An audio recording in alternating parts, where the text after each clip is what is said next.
요즘에 워낙 이단들이 이 말세란 말 가지고 정말 이렇게 왜곡을 시켜서 성경에서 얘기하는 그 말세의 의미를 너무 희석시켜 버렸어요. 뭐 이상한 곳에서는 뭐 14만 4천 명이 채워지면 뭐 끝난다는 둥. 제가 청년 때만 해도 뭐 다미 선교회라고 하죠. 그때 이단들이 득세해가지고 막 몇 월 며칠 날 예수님이 재림하신다 이러면서 했는데, 성경이 얘기하는 말세의 의미만 조금만 알면 그런 이단들의 얘기에 현혹되지 않을 수 있습니다. 특별히 요즘에는 무슨 666 편이 뭐 베리칩이니 뭐 이상한 거, 인터넷 가면 이상한 거 많습니다. 인터넷에는 정말 핵심적인 정보와 지식은 없고요, 쓸데없는 잡스럽고 왜곡되고 거짓된 것만 가득 차 있습니다. 제가 예전에 한번 이단에 대해서 찾아보려고 인터넷 서핑을 했는데 딱 검색했더니 딱 나온 사이트가 있더라고요. 너무 잘 정리되어 있어요, 이단에 대해서. 그런데 누가 만들었는지가 안 나와 있어요. 그래서 이상하다 싶어가지고 꼼꼼히 잘 읽어봤더니 어떤 이단 종파에서 만든 거예요. 이단에 대해서 이단 종파에서 이렇게 만든, 그 사이트에서는 정통 교단을 비판하는 그런 사이트였습니다. 그러니까 이 시대가 좀 그렇습니다. 그래서 좀 말세가 뭔지 살짝 말씀을 해드려야 될 것 같아요. 말세는요, 마지막 날이라는 말로도 표현됩니다. 성경에서는, 구약에서는 그날 혹은 말일, 만국을 벌할 날, 여호와의 날, 여호와의 큰 날, 여호와의 분노의 날 이렇게 표현되어 있고요, 신약에서는 주의 날, 예수 그리스도의 날, 구속의 날, 하나님의 날 이렇게 표현되어 있습니다. 그리고 말세란 말 쓰기도 하고 마지막 때라는 말을 쓰기도 합니다. 이것은 한마디로 얘기하면 예수님이 재림하시는데 재림 이후 있게 될 최후의 심판날 얘기합니다. 재림이란 말을 이해 안 되실 수 있어서 제가 설명해 드리겠습니다. 구약에서는요, 장차 올 메시아를 예언하고 있습니다. 언젠가 메시아가 와서 온 세계를 다 회복시키실 거라고. 그래서 그 메시아를 기다렸습니다. 그래서 모든 구약의 예언은 장차 올 메시아를 고대하고 있었고요, 구약의 유대인들은요, 그래서 이 세대와 오는 세대만 그들의 시간 관념이 있었어요. 이 세대와 오는 세대. 그래서 메시아가 도래하면서 이 세상은 종말이고 끝이고 이제 그런 식으로 이해하고 있었고요. 근데 이것이 실제로 예수님이 오셨을 때는요, 이중적으로 왔어요. 어떻게 왔냐면요, 예수님이 이 땅에 오셔서 십자가에 돌아가시고 부활하심으로 첫 번째 오심이 있었고요, 예수님이 마지막에 뭐라고 말씀하셨죠? 이 모습 그대로 승천하시면서 다시 오겠다고 말씀하셨죠. 그래서 언젠가 다시 재림하실 거예요. 그래서 처음에 오신 것을 처음에 왔기 때문에 초림이라고 하고, 장차 또 오실 것을 재림이라고 합니다. 그러니까 말세는 뭐냐면 이 초림과 재림 사이에 있는 이 시간이 말세예요. 그러니까 이 시기는 믿음으로 구원받는 때입니다. 은혜의 때죠. 이상하게 뭔가 이 세상을 떠나야 될 때가 아니라 이 세상을 하나님의 은혜를 누릴 때가 바로 말세입니다. 그러니까 그리스도인에겐 심판의 때가 축복받는 때인 거죠. 믿지 않는 사람한테는 영원한 심판의 때가 되는 것이고요. 근데 그걸 혼란스러워 하시더라고요. 그러니까 누군가 뭐 전쟁이 있다, 뭐 재림이 있다 이렇게 수군수군하는 거에 마음 흔들릴 일이 그리스도인은 없습니다. 성경에서 얘기한 말 그게 아니기 때문에 그렇죠. 그러니까 이렇게 우리 안에 언젠가 결산의 때가 분명히 있습니다. 그런데 여러분도 이제 언젠가 주님이 재림하시면, 저의 소원은 제가 살아생전에 주님이 재림하시는 걸 보는 게 소원이긴 하지만 뭐 제 마음대로 되겠습니까? 하나님 마음대로 하시겠죠. 그렇지만 이제 죽은 사람이 다시 부활에 있습니다. 죽은 후에 부활이 있습니다. 그 부활 때 다 주님의 심판대 앞에 쓸 겁니다. 그때 다 여러분 삶을 다 평가받겠죠. 물론 그리스도인들은 상급의 평가고요, 믿지 않는 사람들은 영원한 심판의 평가겠죠. 그러면 여러분들이 이 땅에 사시다가 심판 때 섰습니다. 그럼 어떻게 살아야 될까? 거기 심판대에서 참 잘했다 이런 칭찬 받으려면 어떻게 살아야 될까 고민해 보신 적 없으십니까? 예상 문제 생각 안 해보셨어요? 하나님 심판대 보좌 옆에 딱 갔습니다. 여러분 딱 섰어요. 그때 하나님이 뭐라고 말씀하시는데 여러분이 대답을 하셔야 돼요. 뭐라고, 무슨 할 말을 준비하실 겁니까? 이 땅 가운데 살면서. 저만 고민했군요. 저 고민을 좀 많이 했습니다. 그때 뭐라고 말씀드려야지? 그러려면 그 말씀 드리려면 내가 어떻게 살아야 되지? 라고 고민을 많이 했습니다. 마태복음의 무서운 말씀을 봤기 때문에 그렇습니다. 마태복음에 이런 말씀이 있습니다. 자막은 준비 안 됐고요. 제가 읽어드릴게요. 나더러 주여 주여 하는 자마다 천국에 들어갈 것이 아니요 다만 하늘에 계신 내 아버지의 뜻대로 하는 자라야 들어가리라. 그날에 많은 사람이 나더러 이르되 주여 주여 우리가 주의 이름으로 선지자 노릇하며 주의 이름으로 귀신을 쫓아내며 주의 이름으로 많은 권능을 행하지 아니하였나이까. 여러분 어떠세요? 주님의 이름으로 선지자 노릇이라면 말씀도 증거하고 예수님의 뜻을 온전히 선포하기도 하고 그런 것도 한 것이고요. 심지어는 주님의 이름으로 귀신도 축사 사역도 했고요. 또 주님의 이름으로 권능도 행했습니다. 병고침도 있고. 그런데 이 사람들에 대해서 예수님 뭐라고 말씀하신지 압니까? 이렇게 말씀하더라고요. 내가 너희를 도무지 알지 못하니 불법을 행한 자들아 내게서 떠나가라. 그러면서 이렇게 결론 내리십니다. 그 말씀에 누구든지 나의 이 말을 듣고 행하는 자는 그 집을 반석 위에 지은 지혜로운 사람 같으니 그렇게 얘기합니다. 그러면서 하나님의 뜻대로 행하는 자를 예수님이 말씀하시고 그렇지 않은 사람이 아무리 예수님의 이름으로 기적을 행하고 교회를 위해서 봉사하고 심지어 선교 같은 거 했을지라도 천국에 이르지 못한다고 얘기합니다. 뜨끔하죠, 그렇죠? 저도 뜨끔합니다. 하나님의 원리가 뭐죠? 많이 있는 자에게 많은 것을 찾는 게 하나님의 원리입니다. 그러니까 앞에 서 있는 자도 더 두렵습니다. 제가 선지자 노릇하고 있잖아요 지금.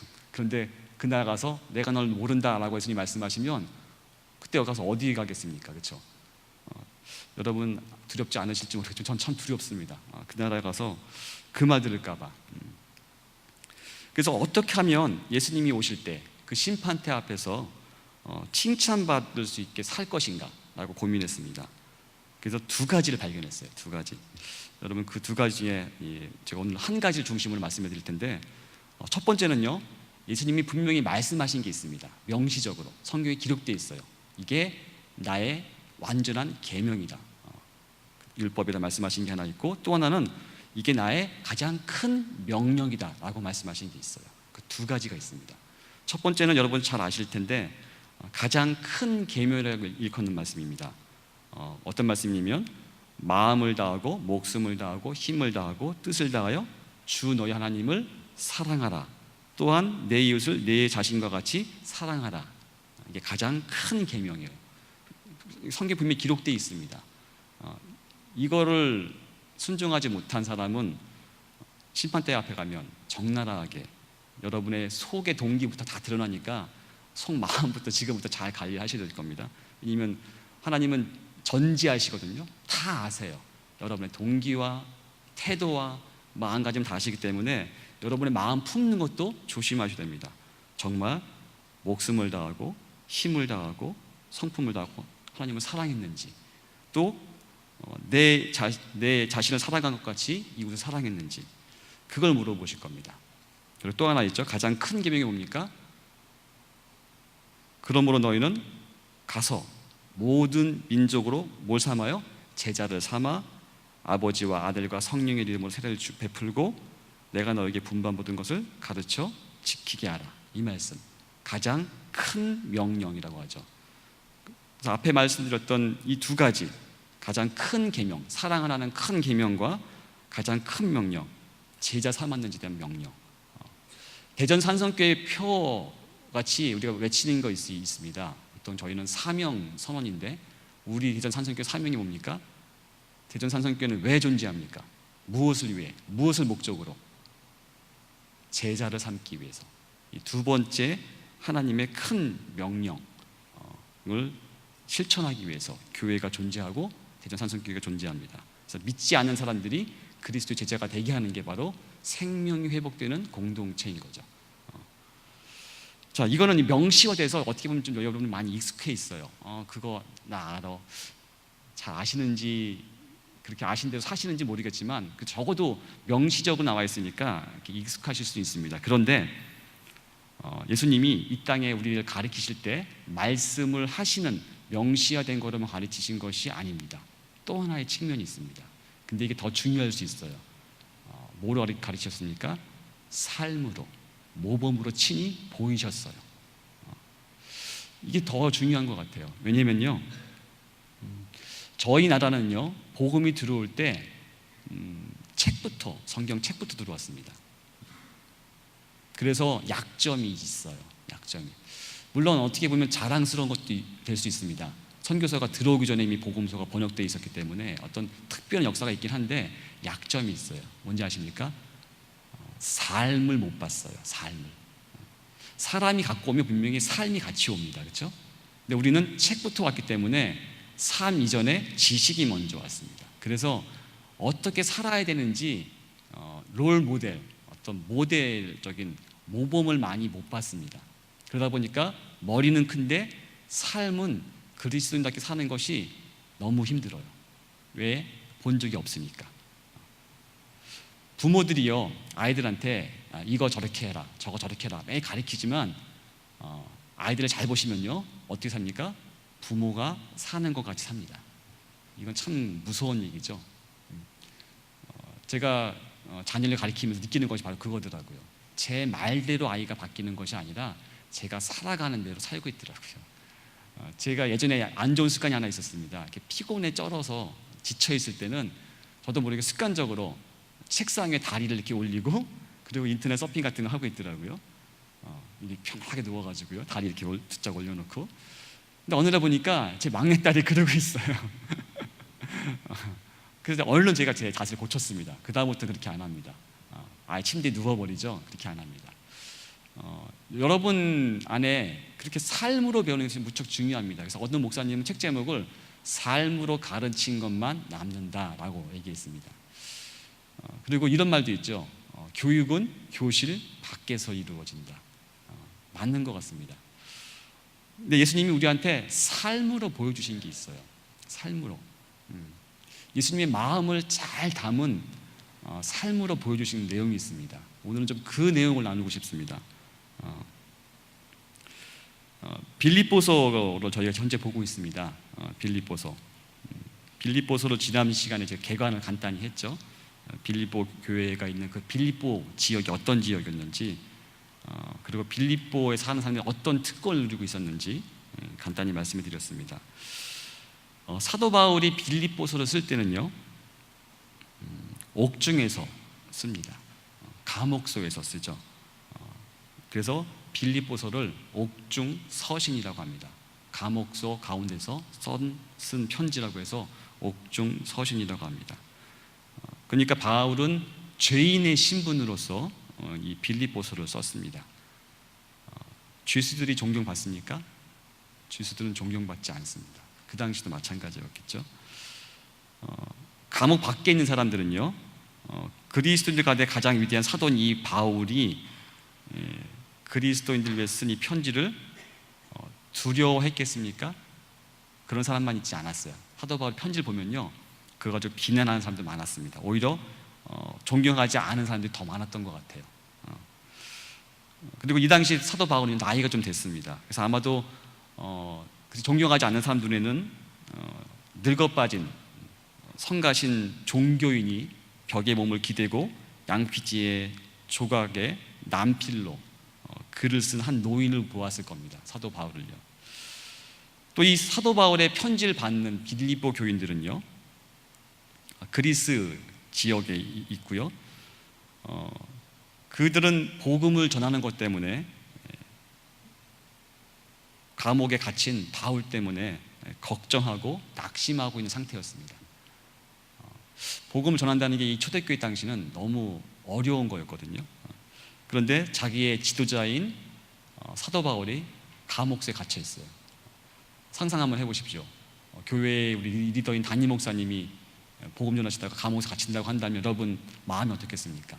낙심천만이겠죠.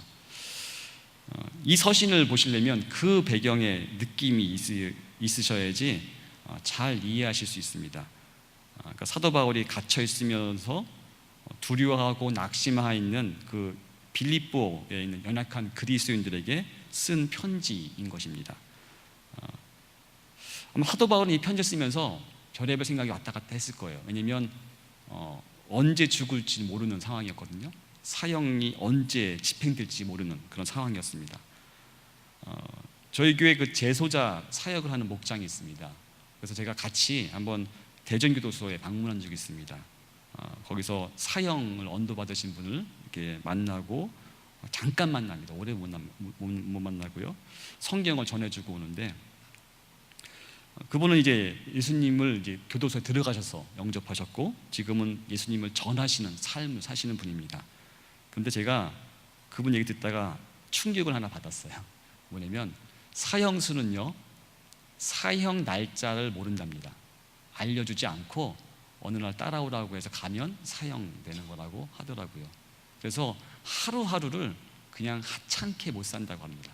정말 내 평생의 마지막 날같이 하루하루를 살지 않으면 그 두려움을 특별히 신앙적으로 그걸 넘어서지 않으면 두려움을 이길 수 없다라고 고백하시더라고요.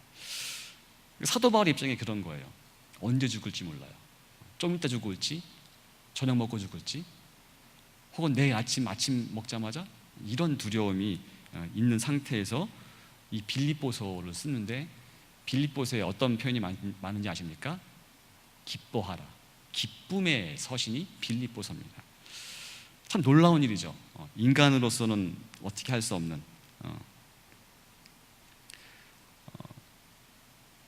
오늘 말씀을 잠깐 볼까요? 아까 읽었던 말씀을 5절 말씀을 한번 보겠습니다.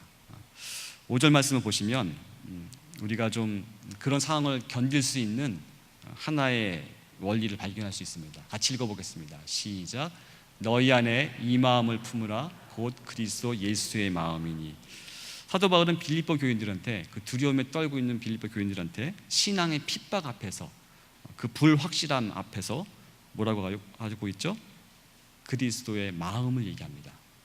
이걸 좀 쉬운 말로 번역하면 태도라고 번역할 수 있을 것 같아요. 그리스도의 태도. 예수님이 어떤 태도로 삶을 사셨는지를 그걸 본받아라라고 권면하고 있습니다. 그러니까 빌립보서에서는 방금 읽은 특별히 오늘 본문에서는요 우리가 본받아야 할 예수님의 삶의 태도가 담겨져 있습니다. 삶의 태도가요. 그러니까 명시화된 말씀 말고 예수님을 통해서 우리가 본받아야 될 아주 중요한 것이 바로 어떻게 살아가는 것인지를 결정짓는 삶의 태도를 배우실 필요가 있습니다. 5절부터 8절까지를 다시 한번 읽어볼까요? 예수님의 태도가 어떤지를 한번 보겠습니다. 5절부터 8절까지 같이 읽겠습니다. 시작. 너희 안에 이 마음을 품으라 곧 그리스도 예수의 마음이니 그는 근본 하나님의 본체시나 하나님과 동등됨을 취할 것으로 여기지 아니하시고 오히려 자기를 비워 종의 형체를 가지사 사람들과 같이 되셨고 사람의 모양으로 나타나사 자기를 낮추시고 죽기까지 복종하셨으니 곧 십자가에 죽으심이라. 예, 이걸 한마디로 표현하면 뭘까요? 그 태도는 바로 겸손입니다. 겸손. 예수님의 삶의 태도를 보시면요 한마디로 얘기한다면 겸손입니다. 여러분 겸손 그러면 어떤 생각이 떠오르십니까? 겸손. 되게 긍정적이실 거예요.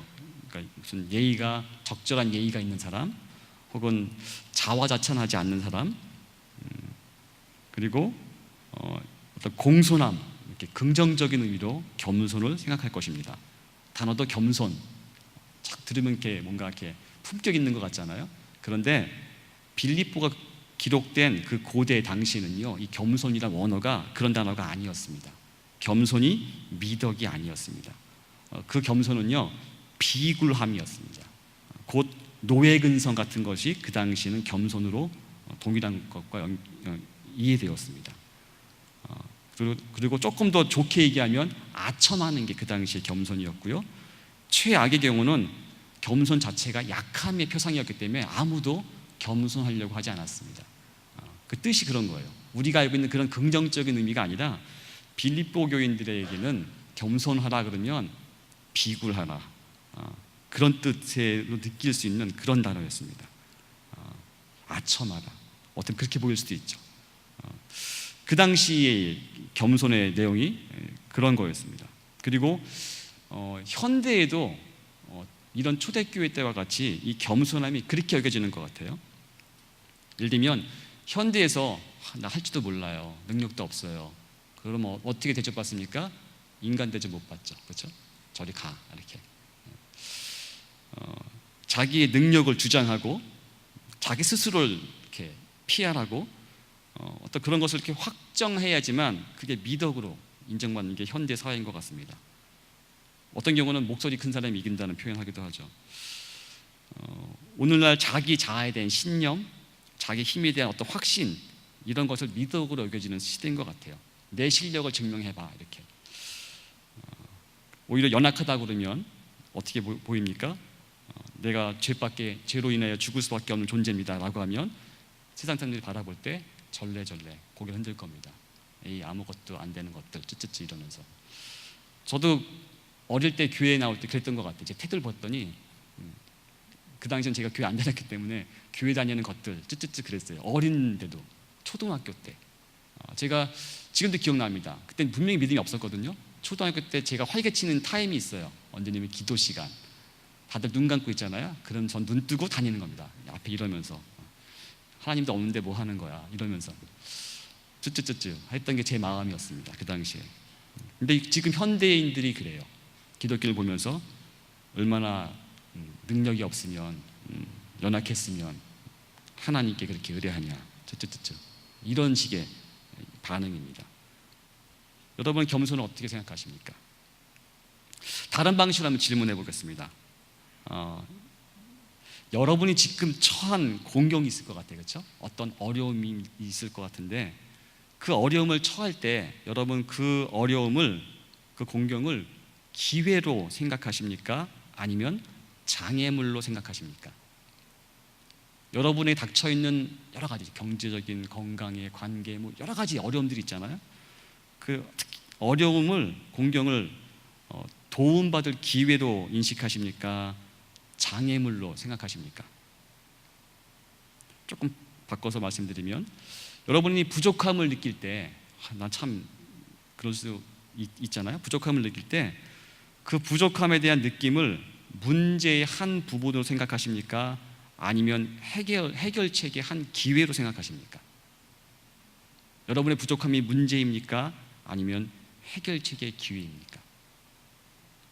이것에 대한 답을 보면 여러분의 생각하는 겸손이 예수님의 겸손과 어떤 관계가 있는지 생각해 볼 수 있습니다. 이 질문들은요, 인생이 힘들 때 특별히 그 어려움이 그리스도를 따르기 때문에 생기는 어려움일 때 무척 중요합니다. 우리 양심이 아니라고 말하기 때문에 지름길을 갈 수 없을 때, 사람들은 다 가는데 난 갈 수 없을 때, 나는 그리스도이기 때문에, 사람들이 여러분을 그리스도로 알고 있기 때문에 여러분이 곤란한 일을 겪을 때, 또 여러분이 그리스도인이기 때문에 승진하지 못할 때, 또 신앙 때문에 교육적, 경제적 기회가 박탈당하거나 감옥에 가게 될 때, 이렇게 좀 내가 그리스도인이기 때문에 어려움을 겪을 때 이런 질문들은 중요한 의미가 있을 수 있습니다. 세상의 길이 아니라 십자가의 길을 갖게 되면 겪는 인생의 힘든 일이 있죠. 제가 지난 시간에 말씀드린 것 같이 그리스도로 인한 고난이 있습니다. 바로 이때가 기독교적인 겸손, 그 연약함이 미덕인지 다시 곰곰이 생각해 봐야 합니다. 이것에 대한 해답이 오늘 좀 전에 읽었던 말씀에 담겨져 있습니다. 7절 말씀을 보도록 하겠습니다. 같이 읽어보겠습니다. 시작. 오히려 자기를 비워 종의 형체를 가지사 사람들과 같이 되셨고, 예수님은요 근본 하나님이셨습니다.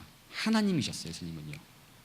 그런데 하나님과 동등됨을 취하지 아니하시고 뭐가 되셨다고요? 자기를 비워 종의 형체를 가지시고 사람과 같이 되셨습니다. 사람이 되셨습니다. 완전한 사람이. 어떤 영어 번역을 이렇게 번역합니다. 그는 그의 하늘에 속한 특권을 포기하시고, 이렇게 번역하고 있더라고요. 예수님의 겸손함은요, 첫 번째로 자신의 특권을 버리셨습니다. 마땅히 하나님으로서 누릴 수 있는 그 특권을 버렸습니다. 이게 바로 그리스도인의 겸손의 모습입니다. 예수님은 하늘에 속한 모든 신성에 속한 특권이 있으셨습니다. 근데 그것을 버리셨습니다.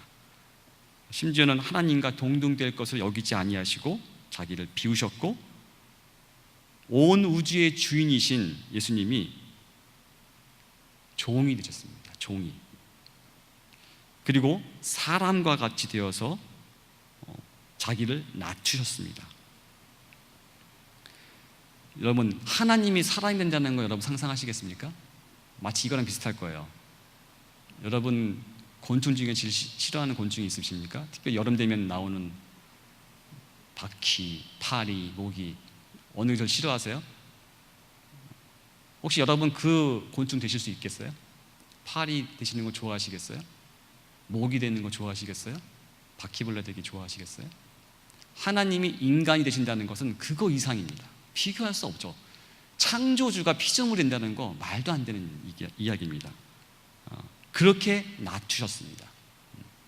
대통령이 됐다가 거지가 되는 정도가 아니라요, 창조주가 피조물이 되도록 낮추신 것이 바로 예수님의 낮추심, 겸손의 모습입니다. 그것뿐만이 아닙니다.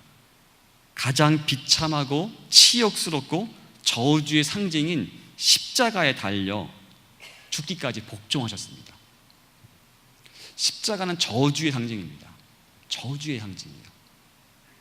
인간이 된 것도 미천한데 인간 중에 가장 밑바닥 인생, 저주받은 인생까지 가신 게 바로 예수님의 낮추심, 겸손의 모습입니다. 여러분 가운데 그런 모습이 있으십니까? 그래서 기독교의 겸손은요, 남을 섬김으로써 하나님의 목적에 자신을 복종시킵니다. 세상 사람과 확실하게 구별된 삶을 이 겸손은 요구합니다.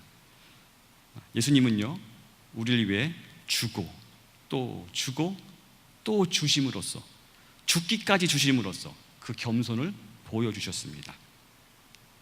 그래서 우리도 주고 또 주고 계속 주어야 합니다. 그게 우리의 부르심이기 때문에 그렇습니다. 겸손한 사람의 삶은요, 그래서 고난에 대한 태도가 다릅니다. 다르게 고난을 이해합니다. 세상이 이해하지 못하는 방식으로 고난을 대합니다. 어떻게 대합니까? 기쁨으로 끝까지 견딥니다. 그게 바로 겸손한 자의 삶의 모습입니다. 여러분의 고난이 오실 때 기쁨으로 끝까지 견디시기를 축원합니다. 이렇게 말씀드리면 부담스러우실 거예요, 그렇죠? 어떻게 나는 아닌 것 같은데 천국 가서 하나님께 심하게 혼나겠다, 아니면 두려움이 있으십니까? 그렇게 살기 위해서는요, 우리 안에 두려움과 걱정 속에 묻히는 것이 아니라 복음 안에서 하나님이 진실로 어떤 분인가, 또 그리스도 안에서 우리를 위해서 하나님이 하신 그 영광이 무엇인지를 더 잘 깊이 알아가는 것이 있어야 됩니다. 이걸 모르시면 우리 삶은 가장 비참한 삶이 될 수 있습니다. 윌리엄 로라는 분이요, 겸손을 이렇게 정의했습니다. 우리 자신에 대한 올바른 판단이라고 정의했고요, 또 선교자 설교자이신 폴 플라벨은 참된 겸손을 이렇게 정의했습니다. 하나님을 아는 것. 하나님을 아는 것. 그러니까 하나님을 바로 알아야지 겸손한 삶을 살 수 있다는 것이죠. 하나님을 안다는 것은요, 하나님에 대한 지식을 쌓는 게 아닙니다. 성경에서 안다라는 말을 쓸 때는요, 결코 지식 축적을 얘기하지 않습니다. 좋은 설교 많이 들어서 감동받고 그걸 얘기하고 있지 않습니다. 체험적으로 아는 알물, 성경에서 안다라고 표현합니다. 삶 속에서 하나님과 동행하는 삶을 안다라고 표현하는 것이죠. 그리스도의 삶과 죽음을 통하여 참된 겸손은요, 우리가 주권자 하나님의 기쁘신 뜻을 따라 사는 데 있습니다. 그것은 그렇게 하나님 뜻에 순종해 본 분만이 고백할 수 있는 거죠. 지식으로만은 알 수 없습니다. 그리고 전적으로, 그리고 궁극적으로 날마다 그분의 기쁨 위에 살 때만 겸손의 비밀인 모든 고난을 능가하는 참된 기쁨을 알 수 있습니다. 아무리 우리가 낙심할 만한 일이라고 해도요, 우리는 거기에서 배울 수 있는 것이 있습니다. 어려움이 크면 클수록, 고난과 환경이 내가 견뎌낼 수 없을 것 같이 크면 클수록 우리의 충성과 우리의 목적과 사랑은 더 분명해집니다. 고난이 오는 걸 두려워하지 마십시오. 고난을 통해서 여러분의 신앙이 확진되는 시간이기 때문에 그렇습니다. 제가 안경을 썼는데 정기적으로 시력 검진을 합니다. 혹시 안경 쓰신 분이 많으시는데 안경 안 쓰신 분도 아마 아실 수는 있겠네요. 안경 검진할 때 어떻게 하는지 아십니까? 처음에 쓴 안경을 벗깁니다. 그리고 기계 앞에 앉혀요. 그 기계를 이렇게 쭉 갖다 놓고 그 기계는 렌즈가 많이 있습니다. 그리고 이 렌즈 꼈다가 저 렌즈 꼈다가 막 하면서 내 시력에 맞는 렌즈를 찾습니다. 그래서 렌즈 조합을 막 합니다. 그거와 비슷합니다. 우리 안에 어려움, 시련과 고난이 있다는 것은 우리가 하나님을 바로 알기 위한 렌즈를 바꿔가는 과정입니다. 바꾸지 않으면 절대로 내 시력을 알 수 없는 것과 같이 우리가 고난의 과정을 겪지 않으면 하나님을 알 수 없습니다. 오직 하나님 안에서만 기쁨을 찾는 것, 이것이 그리스도인의 삶의 열쇠입니다. 그런데 이 열쇠는요, 겸손한 자만이 발견합니다. 겸손한 자만이. 가장 겸손한 모습이 바로 십자가에 달려 죽으신 예수님이신데, 하나님은 그 십자가에서 큰 영광을 받으셨습니다. 이것이 겸손의 비밀입니다. 겸손한 자를 하나님이 기뻐하십니다. 그래서 이렇게 성경 기록하고 있습니다. 9절부터 보여주시겠습니까? 9절부터 11절까지 같이 읽어보겠습니다. 시작. 이러므로 하나님이 그를 지극히 높여 모든 이름 위에 뛰어난 이름을 주사 하늘에 있는 자들과 땅에 있는 자들과 땅 아래에 있는 자들로 모든 무릎을 예수 이름에 꿇게 하시고 모든 입으로 예수 그리스도를 주라 시인하여 하나님 아버지께 영광을 돌리게 하셨느니라. 이게 비밀입니다. 제가 마지막으로 하나 알려드리고 싶은 게 있어요. 이런 태도를 갖기 위한 어떻게 보면 영적인 훈련의 방법입니다. 묵상의 삶을 하신 분들은 다 배우시는 건데 혹시 안 하셨거나 배우셨다가 까먹으신 분 때문에 다시 한번 알려드리겠습니다. 일명 100만 불짜리 질문이라고 합니다. 어떤 것이냐면, 여러분 인생 가운데 내가 감당할 수 없을 것 같은 어려움, 고난, 시험이 올 때마다 그것을 그냥 수용하지 마십시오. 그냥 받아들이지 마십시오. 그것에 대해서 질문을 던지십시오. 누구에게? 하나님에게. 하나님, 이 사건을 통해서 나에게 말씀하려고 하시는 게 무엇이죠? 라고 질문을 드리십시오. 그렇게 기도하십시오.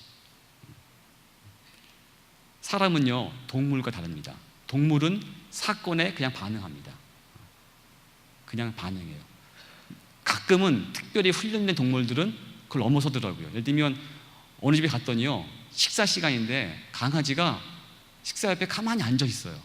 훈련된 거죠. 일반적인 강아지는 어떻습니까? 그냥 덮쳐서 먹으려고 하지 않습니까? 배고프면 앉아 있더라고요. 동물도 훈련하면 되더라고요. 보통 코끼리 훈련 어떻게 하시는지 아십니까? 코끼리가 어릴 때 잡아오면요, 그 어린 코끼리의 그 힘을 능가할 만한, 그러니까 어린 코끼리가 도망 못 가게 할 만큼 큰 쇠사슬로 큰 나무에 묶어 놓습니다. 그럼 어린 코끼리가 도망가려고 발버둥을 쳐봅니다. 시도를 한 번, 두 번, 세 번, 네 번 한참 하겠죠. 그래서 어느 시간이 지난 다음에는 포기합니다. 그 나무로부터 벗어나는 것을. 그런데 그 코끼리가 크면요, 그것을 계속 갖고 커요. 그래서 등치가 컸음에도 불구하고 그거를 끊으려고 시도를 절대 안 합니다. 그래서 그렇게 훈련된 코끼리는요, 나무 조그만가 이렇게 막대기에 박아놔도 그걸 감히 뺄 시도를 못 해요. 그러니까 이게 동물의 모습입니다. 근데 인간은 다릅니다. 그걸 넘어설 수 있어요. 넘어설 수 있어요. 그래서 그 넘어설 수 있는 방법 중에 하나가 바로 하나님께 기도하는 겁니다. 어떻게? 하나님, 이 사건을 통해서 나에게 가르치시려고 하는 게 무엇이죠? 말씀하시는 게 무엇이죠? 내가 어떤 신앙의 과정을 또 걷게 하시려고, 또 성장케 하시려고 허락하신 거죠? 라고 질문할 필요가 있습니다. 이게 바로 100만 불짜리 질문, 합니다. 여러분 인생에 고난이 올 때마다 그 질문을 던지시기 바랍니다. 그것이 바로 하나님께 나갈 수 있고 우리가 더욱더 겸손해지는 그런 태도를 배울 수 있는 그런 질문이기 때문에 그렇습니다. 그리스도인으로 어떻게 살아야 하는가? 라는 질문은요, 어떤 태도로 살아야 하는가? 라는 질문하고 이렇게 통하는 것 같습니다. 어떤 태도요? 그리스도의 마음, 즉 겸손한 태도로 특권에 집착하지 않고 자기 것을 주장하지 않는 그런 마음. 예수님이 그렇게 하셨죠. 겸손한 점, 그래서 고난을 대하는 태도도 달랐습니다. 다릅니다. 고난을 통하여 죽기까지 순종하신 예수 그리스도의 겸손을 삶을 알기 때문에 그렇죠. 오늘 시험과 고난을 여러분 어떻게 견디시겠습니까? 또 내일은 어떻게 견디시겠습니까? 그 후에는 어떻게 견디시겠습니까? 마지막 날 될까지 날마다 어떻게 시험이 있을 텐데 어떻게 견디시겠습니까? 주님께 모든 것을 복종시키지 않고 어떻게 주님과 그분의 영광을 위하지 않고 이 모든 시험을 견딜 수 있겠습니까? 만일 여러분이 하나님의 선하신 주권 앞에서 그리스도께서 보여주신 겸손으로 짐실로 겸손해지지 않는다면 어떻게 사도 바울과 같이 옥중에서 찬송할 수 있고 어떻게 사도 바울과 같이 고난을 감수할 수 있겠습니까? 우리의 삶은 바로 이 예수님의 이 겸손으로 채워져야 합니다. 말씀 하나 읽고 같이 기도했으면 좋겠습니다. 오늘 말씀, 본문 말씀 5절부터 8절까지입니다. 5절부터 8절 같이 읽고 기도하시겠습니다. 5절부터입니다. 같이 읽겠습니다. 너희 안에 이 마음을 품으라. 곧 그리스도 예수의 마음이니 그는 근본 하나님의 본체시나 하나님과 동등됨을 취할 것으로 여기지 아니하시고 오히려 자기를 비워 종의 형체를 가지사 사람들과 같이 되셨고 사람의 모양으로 나타나사 자기를 낮추시고 죽기까지 복종하셨으니 곧 십자가에 죽으십니다. 같이 기도하시겠습니다. 하나님 아버지, 우리 가운데 그리스도의 겸손을 배우게 하여 주시옵소서. 십자가에서 죽기까지 복종하신 그 겸손을 담게 하여 주시옵소서. 내 욕망을 따라가는 것이나 내 자아를 따라가는 것이 아니라 나의 자랑을 따라가는 것이 아니라 하나님의 독생자이신 그 예수 그리스도의 겸손을 배우고 따라갈 수 있도록 인도하여 주시옵소서. 주님께서 이 땅을 살아가신 그 태도를 배울 수 있도록 인도하여 주시옵소서. 그래서 우리 삶의 흔적마다 예수 그리스도의 그의 겸손의 흔적이 가득할 수 있도록 축복하여 주시옵소서. 예수님의 이름으로 기도드립니다.